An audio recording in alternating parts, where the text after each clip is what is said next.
Hi all. CUSAT 2022 online കോച്ചിങ്ങുമായി ബന്ധപ്പെട്ട ആദ്യത്തെ ക്ലാസ്സിലേക്ക് എല്ലാവർക്കും സ്വാഗതം. കുസെറ്റ് മാത്രമല്ല, ഈ MSc എൻട്രൻസ് ലെവലിലുള്ള ഏതൊരു എക്സാമിനും യൂസ് ചെയ്യാൻ പറ്റുന്ന ക്വസ്റ്റ്യൻസ് ആണ് നമ്മൾ ഈ സെഷൻസിൽ ഡിസ്കസ് ചെയ്യുക.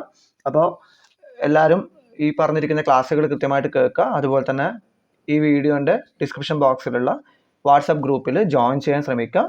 ഇതിൻ്റെ ബാക്കി കൂടുതൽ പ്രോബ്ലംസിൻ്റെ ഡിസ്കഷനും അതുപോലെ തന്നെ എക്സാംസും ഒക്കെ നമ്മൾ ആ ഗ്രൂപ്പിൽ കണ്ടക്ട് ചെയ്യുന്നതായിരിക്കും. ഓക്കെ, എന്തെങ്കിലും ഡൗട്ട്സ് ഒക്കെ ഉണ്ടെങ്കിൽ നിങ്ങൾക്ക് ചോദിക്കാവുന്നതാണ്. അപ്പോൾ നമ്മൾ സിലബസ് ആയിട്ട് ഇങ്ങനെ തീർക്കാനുള്ള സമയം ഇല്ലാത്തതുകൊണ്ട് ഒരുപാട് പ്രോബ്ലംസും ആ പ്രോബ്ലംസ് വരുന്ന സമയത്ത് അതിൻ്റെ കൺസെപ്റ്റ് കൂടി പറഞ്ഞങ്ങ് പോവുകയാണ് ചെയ്യുക. അപ്പോൾ ഫസ്റ്റ് ക്വസ്റ്റ്യൻ നോക്കാം.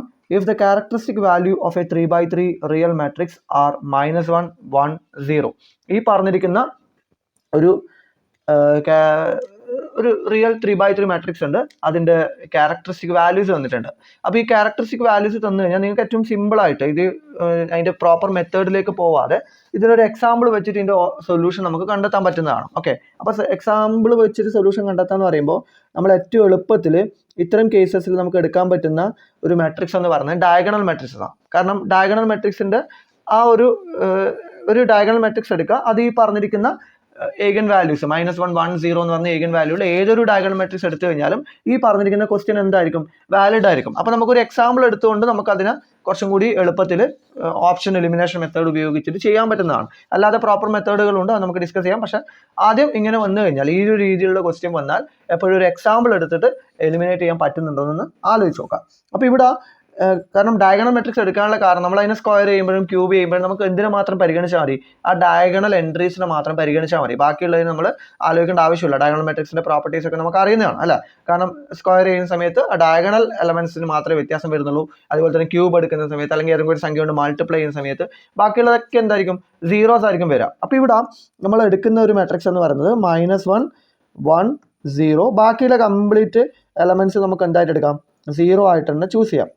ഓക്കെ, ഇനി ഈ ഒരു മെട്രിക്സ് വെച്ചിട്ടാണ് നമ്മൾ ഓപ്ഷൻസ് ഓരോന്നായിട്ട് നോക്കാൻ പോകുന്നത്. അപ്പോൾ ഇതിൽ A² എടുത്തു കഴിഞ്ഞാൽ നമുക്ക് എന്താ കിട്ടുക, A² എടുത്തു കഴിഞ്ഞാൽ സ്വാഭാവികമായിട്ടും ഈ പറഞ്ഞിരിക്കുന്ന ഡയഗണൽ എൻട്രീസ് രണ്ട്, ഈ ശരിക്കും പറഞ്ഞാൽ A² എന്ന് പറഞ്ഞാൽ എന്താ, A ഇൻറ്റു അഗെയിൻ A എന്ന് പറയുന്നൊരു മാട്രിക്സ് ആണ് അല്ലേ. ഈ പറഞ്ഞിരിക്കുന്ന -1 0 0 0 1 0 0 0 0 ഇൻറ്റു അതേ മാട്രിക്സ് ഒരു തവണ കൂടി മൾട്ടിപ്ലൈ ചെയ്യുന്നതാണ് എൻ്റെ A² എന്ന് പറയുന്നത് അല്ലേ. അപ്പോൾ ആ മൾട്ടിപ്ലിക്കേഷനൊക്കെ നിങ്ങൾക്ക് അറിയാം, first row into first column. അങ്ങനെ മൾട്ടിപ്ലൈ ചെയ്യുന്ന സമയത്ത് നിങ്ങൾ ശ്രദ്ധിച്ചോ, -1 ഇൻറ്റു -1 എന്തിന് മാത്രമേ വ്യത്യാസം വരുന്നുള്ളൂ, ബാക്കിയുള്ളതൊക്കെ എന്ത് തന്നെയാണ്, സീറോസ് തന്നെയാണ്. -1 ഇൻറ്റു -1 എന്തായിട്ട് മാറി, 1 ആയിട്ട് മാറി. ബാക്കിയുള്ള എല്ലാ എലമെൻറ്റും ഇവിടെയൊക്കെയുള്ള element first row into first column, second കോളത്തിലെ എലമെൻറ്റ്, തേർഡ് കോളത്തിലെ എലമെൻറ്റ് എല്ലാം എന്ത് തന്നെയായിരിക്കും, സീറോസ് തന്നെയായിരിക്കും വരിക. ഇനി രണ്ടാമത്തെ റോ കൊണ്ട് നമ്മൾ ഈ പറഞ്ഞിരിക്കുന്ന ഓരോ മൾട്ടിപ്ലിക്കേഷൻ നടത്തുമ്പോഴും ആദ്യത്തെ റോയിലെ എലമെൻറ്റ് തന്നെയാണ് 0, രണ്ടാമത്തത് 1, വീണ്ടും 0, മൂന്നാമത്തത് വീണ്ടും എന്ത് തന്നെ വരും, കംപ്ലീറ്റ്. കാരണം 0 കൊണ്ടാണ് മൾട്ടിപ്ലൈ ചെയ്യുന്നത്. അപ്പോൾ എന്തായാലും എല്ലാ എലമെൻറ്റും എന്ത് തന്നെയായിരിക്കും, 0 തന്നെയായിരിക്കും. അപ്പോൾ A² = എന്താണെന്ന് നോക്കുക. A² A ആണോ നോക്കുക. A² എന്ന് പറഞ്ഞാൽ A ആണോ, അല്ല. കാരണം ഈ ഒരു എലമെൻറ്റ് ഡിഫറെൻ്റ് ആണ്. ദെർഫോർ ഈ പറഞ്ഞിരിക്കുന്ന C ഓപ്ഷൻ എന്താണ്, റോങ് ആണ് അല്ലേ. ഇനി നമ്മൾ ഒന്നും കൂടി A³ കാണാമെന്ന് വിചാരിക്കുക. A³ കാണുന്ന സമയത്ത് നമുക്ക് എന്താ സംഭവിക്കുക, ഇത് ഇൻറ്റു ഈ പറഞ്ഞിരിക്കുന്ന Aനെ ഒന്നും കൂടി നമ്മൾ എന്ത് ചെയ്യും, മൾട്ടിപ്ലൈ ചെയ്യും അല്ലേ. അപ്പോൾ അങ്ങനെ മൾട്ടിപ്ലൈ ചെയ്താൽ നമുക്ക് എന്താ കിട്ടുക, ഈ പറഞ്ഞിരിക്കുന്ന 1ൻ്റെ സ്ഥാനത്ത് വീണ്ടും എന്നൊക്കെ എന്ത് വരും, നമ്മൾ ആ A³ മാത്രം ഞാനിവിടെ എടുത്ത് ഇതാണ്. A³ = ഇങ്ങനെ മൾട്ടിപ്ലൈ ചെയ്ത് കഴിഞ്ഞാൽ ഫസ്റ്റ് റോ ഇൻറ്റു ഇത് ചെയ്യുമ്പോൾ 1 ഇൻറ്റു -1, ആ എലമെൻറ്റ് മാത്രം -1, ബാക്കിയുള്ള എല്ലാ പ്രോഡക്റ്റുകളും എന്തായിട്ട് മാറും, സീറോസ് ആയിട്ട് മാറും. ഓക്കെ, ഇനി രണ്ടാമത്തെ റോ കൊണ്ട് മൾട്ടിപ്ലൈ ചെയ്യുന്ന സമയത്ത് ഈ പറഞ്ഞിരിക്കുന്ന സെക്കൻഡ് റോയിലെ സെക്കൻഡ് എലമെൻറ്റ് മാത്രം 1 വരും, ബാക്കിയുള്ള എല്ലാ എലമെൻറ്റും എന്തായിരിക്കും, 0 ആയിരിക്കും. അതുപോലെ തന്നെ ലാസ്റ്റ് 0 കൊണ്ട് മൾട്ടിപ്ലൈ ചെയ്യുമ്പോൾ കംപ്ലീറ്റ് 0 ആവും. ഇനി ആലോചിച്ച് നോക്ക്, ഈ A³ എന്ന് പറയുന്നത് എന്ത് തന്നെയാണ്, A³ എന്ന് പറഞ്ഞത് A തന്നെയല്ലേ. അപ്പോൾ എനിക്ക് എന്ത് കിട്ടി, A³ = A എന്തായിരിക്കും, ട്രൂ ആണ്. അപ്പോൾ A³ = A ട്രൂ ആകുമ്പം A³ എനിക്ക് 0 ആണോ കിട്ടിയേ, അല്ല. ഈ ഒരു എക്സാമ്പിൾ വെച്ചിട്ട് എനിക്ക് എന്ത് ചെയ്യാം, ഒരു സംഭവം ശരിയാണ് എന്ന് പറയാൻ വേണ്ടി ഏതെങ്കിലും ഒരു എക്സാമ്പിൾ എടുത്ത് വെച്ചിട്ട് ജനറലൈസ് ചെയ്യാൻ പറ്റില്ല.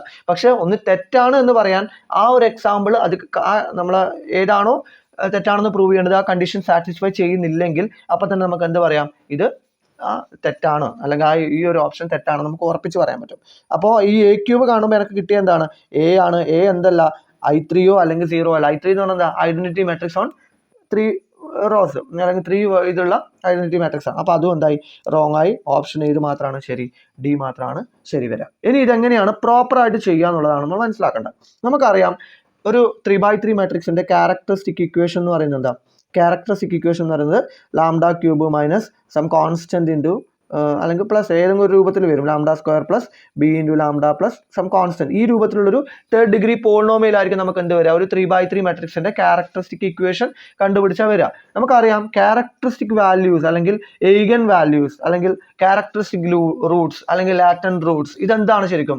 ഇത് നമ്മുടെ ക്യാരക്ടറിസ്റ്റിക് വാല്യൂസിന്റെ റൂട്ട്സ് ആണ്, അല്ല സോറി, ക്യാരക്ടറിസ്റ്റിക് ഇക്വേഷന്റെ റൂട്ട്സ് ആണ്. അപ്പൊ നമുക്ക് ഒരു ഇക്വേഷന്റെ റൂട്ട് തന്നു കഴിഞ്ഞാൽ ആ ഇക്വേഷൻ കണ്ടുപിടിക്കാൻ നമുക്കറിയാം. എങ്ങനെ എഴുതാൻ മതി?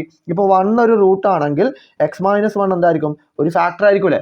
അതുപോലെ -1 ഒരു റൂട്ട് ആണെങ്കിൽ x+1 ഒരു ഫാക്ടർ ആയിരിക്കും അല്ലേ? അല്ലെ? അതുപോലെ 0 ഒരു റൂട്ട് ആണെങ്കിൽ x-0 എന്തായിരിക്കും? ഒരു ഫാക്ടർ ആയിരിക്കും. കാരണം ഈ പറഞ്ഞിരിക്കുന്ന സംഭവങ്ങൾ ഇങ്ങനെ ഈക്വൽ ടു 0 എന്ന് എഴുതുന്നതുകൊണ്ടാണ് എനിക്ക് എന്ത് വരുന്നത്? x=1 ഒരു റൂട്ടാണ്, x=-1 ഒരു റൂട്ടാണ്, x=0 ഒരു റൂട്ടാണ്. ഈ ഒരു ഐഡിയ കിട്ടാനുള്ള കാരണം നമ്മൾ ചെറിയ ക്ലാസ്സുകളിൽ പഠിച്ച സംഭവം തന്നെയാണ്. ഒരു a എന്ന് പറയുന്നത് ഒരു റൂട്ട് ആണെങ്കിൽ x-a എന്ന് പറയുന്നത് എപ്പോഴും എന്തായിരിക്കും? ഫാക്ടർ ആയിരിക്കും. അപ്പൊ ഇവിടെ നമ്മൾ ഡിസ്കസ് ചെയ്യുന്ന റൂട്ടുകൾ എന്തിനെ ബേസ് ചെയ്തിട്ടാണ്?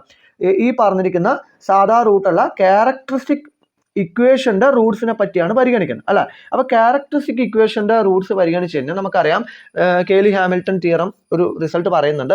ഏതൊരു ഇക്വേഷനും അതിന്റെ ക്യാരക്ടറിസ്റ്റിക് ഇക്വേഷൻ ഏതൊരു മെട്രിക്സും അതിന്റെ ക്യാരക്ടറിസ്റ്റിക് ഇക്വേഷൻ സാറ്റിസ്ഫൈ ചെയ്യുന്നത് നമുക്കറിയാലോ. കേലി ഹാമിൽട്ടൺ തിയറം പറയുന്നതാണ്. അപ്പോൾ ആ പറഞ്ഞിരിക്കുന്ന റിസൾട്ടുകൾ നമ്മൾ ഇവിടെ യൂസ് ചെയ്യും. ഓക്കെ, അപ്പോൾ എങ്ങനെയാണ് അത് വരിക നോക്കാം. അപ്പോൾ ആദ്യം നമ്മുടെ എയിം എന്ന് പറയുന്നത് ഇതിന്റെ ക്യാരക്ടറിസ്റ്റിക് ഇക്വേഷൻ നമ്മൾ എന്ത് ചെയ്യണം? കണ്ടുപിടിക്കണം. അപ്പോൾ എങ്ങനെയാണ് ക്യാരക്ടറിസ്റ്റിക് ഇക്വേഷൻ കണ്ടുപിടിക്കുക? നമുക്ക് തന്നിട്ടുണ്ട് 1 ഒരു റൂട്ടാണ്, -1 ഒരു റൂട്ടാണ്, 0 ഒരു റൂട്ടാണ്. അപ്പോൾ 1 ഒരു റൂട്ടാണെങ്കിൽ എന്തായാലും ഈ പറഞ്ഞിരിക്കുന്ന λ-1 എന്ന് പറയുന്നത് ഒരു ഫാക്ടർ ആയിരിക്കും അല്ലേ ക്യാരക്ടറിസ്റ്റിക് ഇക്വേഷന്റെ. അതുപോലെ തന്നെ λ+1 എന്തായിരിക്കും? വേറൊരു ഫാക്ടർ ആയിരിക്കും. അതുപോലെ തന്നെ λ-0 വേറൊരു ഫാക്ടർ ആയിരിക്കും. ദാറ്റ് ഈസ് ഈക്വൽ ടു എന്തായിരിക്കും? 0 ആയിരിക്കും. ഇനി ഇത് നിങ്ങളൊന്ന് സിംപ്ലിഫൈ ചെയ്ത് കഴിഞ്ഞാൽ λ-1 ഇൻറ്റു λ+1 a+b ഇൻറ്റു a-b ഫോമിൽ എടുത്തു കഴിഞ്ഞാൽ λ² - 1 into λ=0. That is λ³ minus λ equal to 0 എന്ന് വരും. ഇംപ്ലൈസ് λ³ ഈക്വൽ ടു നമുക്ക് എന്ത് കിട്ടും? λ³ ഈക്വൽ ടു λ. ഈ λ³ ഈക്വൽ ടു λ എന്ന് പറയുന്നതാണ് നമ്മുടെ അല്ലെങ്കിൽ λ³ മൈനസ് λ ഈക്വൽ ടു 0 എന്ന് പറയുന്നതാണ് തന്നിരിക്കുന്ന A എന്ന് പറയുന്ന മാട്രിക്സിന്റെ ക്യാരക്ടറിസ്റ്റിക് ഇക്വേഷൻ. ഓക്കെ, ഇനി ബൈ കേലി ഹാമിൽട്ടൺ തിയറം നമുക്ക് എന്ത് പറയാം? ഏതൊരു n/n മാട്രിക്സും അതിന്റെ ക്യാരക്ടറിസ്റ്റിക് ഇക്വേഷൻ സാറ്റിസ്ഫൈ ചെയ്യും. എന്ന് വെച്ചാൽ ഈ ലാംഡക്ക് പകരം a കൊടുത്തു കഴിഞ്ഞാൽ ആ ഇക്വേഷൻ എന്ത് ചെയ്യും? സാറ്റിസ്ഫൈ ചെയ്യും. a³ - a equal to 0. That means എന്ത് പറയാം? a³ ഈക്വൽ ടു എന്തായിട്ട് വരും? a ആയിട്ട് വരും. ഓക്കെ, അപ്പോൾ ഇതിൽ നിന്ന് നമുക്ക് എന്ത് പറ്റി? പ്രൂഫ് കംപ്ലീറ്റ് ആയി. ഈ രീതിയിലാണ് ഇതിന്റെ ഒറിജിനൽ സൊല്യൂഷൻ വരിക. മറ്റേത് നമ്മൾ എന്താണ് ഒരു ഓപ്ഷൻ എലിമിനേഷൻ മെത്തേഡ് ഉപയോഗിച്ചുകൊണ്ട് എക്സാം പർപ്പസിന് നമുക്ക് കൂടുതലും യൂസ് ചെയ്യാൻ പറ്റുന്ന ഓപ്ഷൻ എലിമിനേഷൻ മെത്തേഡുകൾ ഉപയോഗിച്ചുകൊണ്ട് നമുക്ക് അതിന്റെ സൊല്യൂഷൻ കണ്ടുപിടിക്കാൻ പറ്റും. രണ്ട് മെത്തേഡ് മനസ്സിലായിട്ടുണ്ടാവുന്നതായിരിക്കുന്നത്. എന്തെങ്കിലും ഡൗട്ട്സ് ഉണ്ടെങ്കിൽ നിങ്ങൾക്ക് താഴെ കാണുന്ന വാട്സ്ആപ്പ് ഗ്രൂപ്പിൽ ചോദിക്കാവുന്നതാണ്. ഓക്കെ, ഇനി നമുക്ക് അടുത്തൊരു ക്വസ്റ്റ്യൻ കൂടി നോക്കിയിട്ട് ഇന്നത്തെ ക്ലാസ് അവസാനിപ്പിക്കാം. നമുക്ക് അടുത്ത ക്വസ്റ്റ്യനിലേക്ക് വരാം. Let a relation R be defined over the set of rational numbers Q by A related to B if A less than B. Then this relation is, നമുക്കറിയാം റിലേഷൻ എന്ന് പറയുന്നത് എന്താ? ഒരു എന്ന് ബിയിലേക്കുള്ള ഒരു റിലേഷൻ എന്ന് പറഞ്ഞാൽ നമ്മൾ മീൻ ചെയ്യുന്നത് എന്താ? എ ക്രോസ് ബിയുടെ സബ്സെറ്റുകളാണ്. ഇവിടെ നമ്മൾ അതേ സെറ്റിൽ തന്നെ അതേ സെറ്റിലേക്കുള്ള റിലേഷനെ പറ്റിയാണ് ഡിസ്കസ് ചെയ്യുന്നത്. അപ്പോൾ നമ്മൾ ഇവിടെ എടുക്കുന്ന റിലേഷൻസ് എന്താണ്? എ ക്രോസ് എയുടെ സബ്സെറ്റുകളെയാണ് നമ്മൾ റിലേഷൻ എന്നുള്ള രീതിയിൽ മെൻഷൻ ചെയ്യുന്നത്. അപ്പോൾ എ ക്രോസ് എയുടെ സബ്സെറ്റുകൾ റിലേഷൻസ് ആവാൻ വേണ്ടി അതിൻ്റെ ആ പറഞ്ഞിരിക്കുന്ന എ ക്രോസ് എയുടെ സബ്സെറ്റ് ആയാൽ മാത്രം മതി. ആ ഒരൊറ്റ കണ്ടീഷൻ സാറ്റിസ്ഫൈ ചെയ്താൽ ഞാൻ ഡിഫൈൻ ചെയ്യുന്ന ആർ എന്ന് പറയുന്നത് എന്തായിട്ട് മാറും? ഒരു റിലേഷനായിട്ട് മാറും, അല്ലേ? അപ്പോൾ ഫോർ എക്സാമ്പിൾ ഇപ്പം നമ്മുടെ എ എന്ന് പറയുന്ന സെറ്റ് ഞാൻ എടുക്കുന്നു, സെറ്റ് 1 2 3. അപ്പോൾ ഇതിന്റെ സബ്സെറ്റുകൾ എടുത്തു കഴിഞ്ഞാൽ എന്തൊക്കെ വരും? 1 1 1 2 1 3, അതുപോലെ തന്നെ 2 1 2 2, അങ്ങനെ ഒരുപാട് എലമെന്റ്സ് വരും, അല്ലെ? ഈ പറഞ്ഞിരിക്കുന്ന 2 3, അതുപോലെ 3 1 3 2 3 3, ഇത്രയും എലമെന്റ്സ് നമുക്ക് ഇതിനകത്ത് കണ്ടുപിടിക്കാൻ പറ്റും. അപ്പോൾ ഈ എലമെന്റ്സിൽ കുറച്ച് എലമെന്റ്സ് ഉപയോഗിച്ച് ഇപ്പം 1 1 മാത്രം എടുക്കുന്നു, 2 2 മാത്രം എടുക്കുന്നു, അതുപോലെ 3 3 മാത്രം എടുക്കുന്നു. ഇങ്ങനെ ഒരു റിലേഷൻ ഞാൻ R1 ആയിട്ട് ഡിഫൈൻ ചെയ്യുകയാണെന്ന് വിചാരിക്കാം. ഓക്കെ, ഇങ്ങനെ ഒരു റിലേഷൻ ഇതെന്താണ്? ഒരു റിലേഷനാണ്. കാരണം ഇത് ഇതിന്റെ സബ്സെറ്റ് ആണ്, അത്ര മാത്രമേ ആവേണ്ട ആവശ്യമുള്ളൂ. ഇനി അങ്ങനെയുള്ള ഒരു റിലേഷൻ 3 കാറ്റഗറിയിൽ വീണ്ടും നമ്മൾ എന്ത് ചെയ്യുന്നുണ്ട്? ക്ലാസിഫൈ ചെയ്യുന്നുണ്ട്. ആ റിലേഷൻ മേ ബി എന്താവാം? റിഫ്ലക്സീവ് ആവാം, അല്ലേ? റിഫ്ലക്സീവ് ഇഫ് റിഫ്ലക്സീവ് ആവാനുള്ള കണ്ടീഷൻ എന്തായിരിക്കും? റിഫ്ലക്സീവ് ആവണമെങ്കിൽ ആ ആറിൽ എന്തുണ്ടാവണം? ആ ആർ എന്ന് പറയുന്നതിൽ എ, അതായത് ഏതൊരു എലമെന്റും എ, എന്ന് പറയുന്ന എലമെന്റ് എന്തിലുണ്ടാവണം? ആറിലുണ്ടാവണം. അങ്ങനെയാണെങ്കിൽ നമുക്ക് ആ റിലേഷൻ എന്ത് വിളിക്കാം? അപ്പൊ അവിടെ നമ്മൾ പറയുന്ന റിലേഷൻസ് എവിടുന്ന് എവിടത്തേക്കുള്ളതാണ്? എ ക്രോസ് എ എന്ന് ഈ പറഞ്ഞിരിക്കുന്ന എ ക്രോസ് എന്ന സബ്സെറ്റുകളിലാണ് നമ്മൾ ആ റിലേഷൻസ് ഒക്കെ ഡിഫൈൻ ചെയ്യുന്നതെന്ന് മനസ്സിലാക്കാം. അപ്പം എ, എ എന്തിലുണ്ടാവണം? ആ ആറിലുണ്ടെങ്കിൽ ആ എല്ലാ എയിലും, ഈ പറഞ്ഞിരിക്കുന്ന എയിലുള്ള എല്ലാ എലമെന്റിന്റെയും എ, എ എന്ന് പറയുന്നത്, അല്ലെങ്കിൽ എ റിലേറ്റഡ് ടു എ ആണെങ്കിൽ ആ റിലേഷൻ നമുക്ക് എന്ത് വിളിക്കാം? റിഫ്ലക്സീവ് റിലേഷൻ എന്ന് വിളിക്കാം. ഇനി അടുത്തത് സിമ്മട്രിക് റിലേഷൻ ആണ്. സിമ്മട്രിക് റിലേഷൻ എന്ന് പറയുന്നത് എന്താ? സിമ്മട്രിക് റിലേഷൻ എന്ന് പറയുന്നത് എ, ബി, ഈ പറഞ്ഞിരിക്കുന്ന എയും ബിയിലും രണ്ട് എലമെന്റ്സ് ആണെന്ന് വിചാരിക്കാം. A, B belongs to A ആണ്. എ റിലേറ്റഡ് ടു ബി ആണെന്ന് വിചാരിക്കാം. ഓക്കെ, അങ്ങനെയാണെങ്കിൽ എ റിലേറ്റഡ് ടു ബി ആണെങ്കിൽ മാത്രം ബി റിലേറ്റഡ് ടു എന്തായിരിക്കണം? എ ആയിരിക്കണം നിർബന്ധമായിട്ടും. ഓക്കെ, ഇനി മൂന്നാമത്തെ property A, B, C belongs to A ആണെങ്കിൽ എ റിലേറ്റഡ് ടു ബി ആണ് and B related to C ആണെങ്കിൽ, ഈ രണ്ട് കണ്ടീഷനും സാറ്റിസ്ഫൈ ചെയ്യുന്ന ആൾ അതിനകത്ത് ഉണ്ടെങ്കിൽ നിർബന്ധമായിട്ടും എ റിലേറ്റഡ് ടു എന്തായിരിക്കണം? സി ആയിരിക്കണം. ഇങ്ങനെയാണെങ്കിൽ നമുക്ക് ആ റിലേഷൻ എന്ത് വിളിക്കാം? ട്രാൻസിറ്റീവ് ആണെന്ന് വിചാരിക്കാം. ട്രാൻസിറ്റിവിറ്റി. ഓക്കെ, അതൊന്ന് ട്രാൻസിറ്റീവ് ആയിട്ട് അപ്പുറത്തേക്ക് പോകുന്നുള്ള രീതിയിൽ മനസ്സിലാക്കാം. അപ്പൊ 3 റിലേഷൻസ് നമ്മൾ പറഞ്ഞത് റിഫ്ലക്സീവ് എന്ന് വെച്ചാൽ എ റിലേറ്റഡ് ടു എ, എല്ലാ എലമെന്റും, എയിലുള്ള എല്ലാ എലമെന്റും ആ എലമെന്റുമായിട്ട് എന്ത് ചെയ്തിട്ടുണ്ടാവണം? റിലേറ്റ് ചെയ്തിട്ടുണ്ടാവണം. രണ്ടാമത് സിമ്മട്രിക് എന്ന് പറഞ്ഞാൽ എന്താ? എ റിലേറ്റഡ് ടു ബി ആണെങ്കിൽ മാത്രം എന്തായിരിക്കണം? ബിയും എയും ആയിട്ട് റിലേറ്റഡ് ആയിരിക്കണം. പിന്നെ മൂന്നാമത്തെ ട്രാൻസിറ്റിവിറ്റി പ്രോപ്പർട്ടി, 3 എലമെന്റ്സ്, ഒന്ന് എ റിലേറ്റഡ് ടു ബി ആണ്, ബി റിലേറ്റഡ് ടു സി ആണെങ്കിൽ എ റിലേറ്റഡ് ടു എവിടെ ആയിരിക്കണം? സി ആയിരിക്കണം. വളരെ ഇമ്പോർട്ടൻ്റ് ആണ്. ഇതാണ് ഈ 3 പ്രോപ്പർട്ടീസ് പറയുന്നത്. ഇനി നമുക്ക് ക്വസ്റ്റ്യനിലേക്ക് വരാം. അപ്പൊ ക്വസ്റ്റ്യനിൽ ഈ പറഞ്ഞിരിക്കുന്ന ഏതാണ് ഉദ്ദേശിച്ചിരിക്കുന്നത്? ക്വസ്റ്റ്യനിൽ ഡിഫൈൻ ചെയ്യുന്ന സെറ്റ് എന്ന് പറയുന്നത് ഏതാണ്? ക്യൂ ആണ്. അപ്പം ക്യൂ ക്രോസ് ക്യൂവിൻ്റെ സബ്സെറ്റുകളായിട്ട് വരുന്ന റിലേഷനെ പറ്റിയാണ് ഈ കേസിൽ നമ്മൾ എന്ത് ചെയ്യുന്നത്? ഡിസ്കസ് ചെയ്യുന്നത്. അപ്പോൾ അവിടെ ആറ് റിലേറ്റ് ചെയ്യുന്നത് എങ്ങനെയാണ്?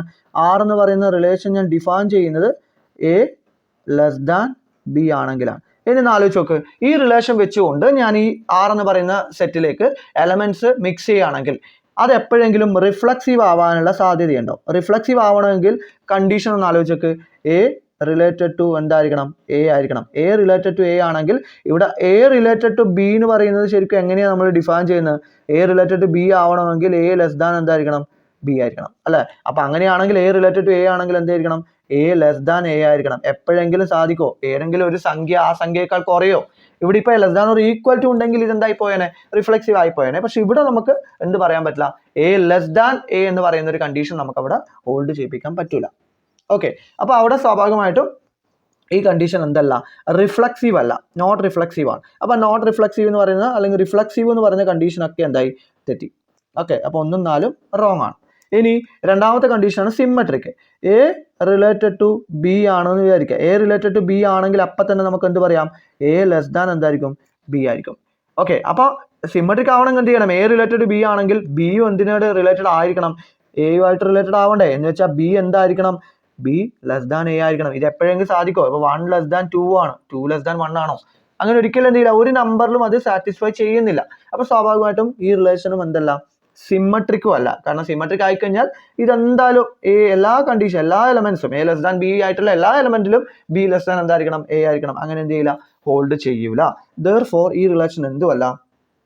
സിമ്മട്രിക് അല്ല, അസിമ്മട്രിക് റിലേഷൻ ആണ്. നോട്ട് സിമ്മട്രിക് അല്ലെങ്കിൽ അസിമ്മട്രിക് എന്ന് പറയാം. ഓക്കെ, അപ്പൊ നോട്ട് സിമ്മട്രിക് എന്ന് പറയുമ്പോൾ നമുക്ക് ഈ പറഞ്ഞിരിക്കുന്ന നോട്ട് സിമ്മട്രിക് തന്നെ എടുക്കാം. Not symmetric. Okay, not symmetric. അപ്പോൾ ആ നോട്ട് സിമ്മട്രിക് ആയിട്ടുള്ള വരുന്ന ഓപ്ഷൻസിൽ രണ്ടും എന്തായിരിക്കും? ശരിയായിരിക്കും. സിമ്മട്രിക് എന്ന് പറയുന്ന ഓപ്ഷൻ എന്തായി? തെറ്റായി. അപ്പോൾ ഇതിൽ നിന്ന് നമുക്ക് എന്ത് കിട്ടി? ഉത്തരം എന്താ? ഈ പറഞ്ഞിരിക്കുന്ന ട്രാൻസിറ്റിവിറ്റി നോക്കണ്ട, മൂന്നാമത്താണ് ഉത്തരം ഉണ്ടാവുക. അപ്പോൾ ഇനി ട്രാൻസിറ്റിവിറ്റിയും കൂടി വേണമെന്ന് ചെക്ക് ചെയ്ത് നോക്കോ. അപ്പോൾ എന്ത് വരും? എ റിലേറ്റഡ് ടു ബി എന്ന് തന്നിട്ടുണ്ട്. എ റിലേറ്റഡ് ടു ബി എന്ന് പറഞ്ഞാൽ എന്താ? എ ലെസ് ദാൻ എന്തായിരിക്കും? ബി ആണ്. അതുപോലെ ബി റിലേറ്റഡ് ടു സി യു ആണെന്ന് വിചാരിക്കാം. അങ്ങനെയാണെങ്കിൽ നമുക്ക് എന്ത് പറയാം? ബി ലെസ് ദാൻ സി ആണ്. അപ്പോൾ നമുക്ക് എന്ത് കിട്ടി? എ എന്തിനെക്കാട്ടിയും കുറവാണ്? ബിനെക്കാട്ടിയും കുറവാണ്. ബി എന്തിനെക്കാട്ടിയും കുറവാണ്? സിനെക്കാട്ടിയും കുറവാണ്. അപ്പോൾ എന്തായാലും നമുക്ക് എന്ത് പറയാം? എ ലെസ് ദാൻ സി ആയിരിക്കൂലേ? എ എന്തായാലും സിനെക്കാട്ടിയും കുറവായിരിക്കും. That means A related to C ആണ്. ദാറ്റ് മീൻസ് ഈ റിലേഷൻ എന്താണ്? ഒരു ട്രാൻസിറ്റീവ് റിലേഷൻ ആണ്. ഓക്കെ, അപ്പോൾ ഇത് റിഫ്ലക്സീവ് അല്ല, സിമ്മട്രിക് അല്ല. ഓക്കെ, പക്ഷെ എന്താണ്? ട്രാൻസിറ്റീവ് ആണ്. ഇനി ഞാൻ ഇവിടെ ഈ ഒരു കണ്ടീഷൻ ഡിഫൈൻ ചെയ്യുമ്പോൾ just less than or equal to വരുന്നു എന്ന് വിചാരിക്കാം. അപ്പോൾ ഇതിൽ ഏതൊക്കെ ആയിരിക്കും ഓപ്ഷൻ ശരി എന്നുള്ളത് നിങ്ങളൊന്ന് ആലോചിച്ചിട്ട് ഗ്രൂപ്പിൽ പറയാൻ ശ്രമിക്കാം. ഓക്കെ, അപ്പോൾ ഇത്രയാണ് നമുക്ക് ഇന്നത്തെ ക്ലാസ്സിൽ ഡിസ്കസ് ചെയ്യാനുള്ളത്. എല്ലാവർക്കും മനസ്സിലായിട്ടുണ്ടാവുന്ന വിചാരിക്കുന്നു. കുസറ്റുമായി റിലേറ്റ് ചെയ്യുന്ന അടുത്ത പ്രോബ്ലംസ് നമുക്ക് അടുത്ത ക്ലാസ്സുകളിൽ ഡിസ്കസ് ചെയ്യാവുന്നതാണ്. ഓക്കെ, അപ്പോൾ എന്തെങ്കിലും ഡൗട്ട്സ് ഉണ്ടെങ്കിൽ ഗ്രൂപ്പിൽ ജോയിൻ ചെയ്തിട്ട് ചോദിക്കാം. ഓക്കെ.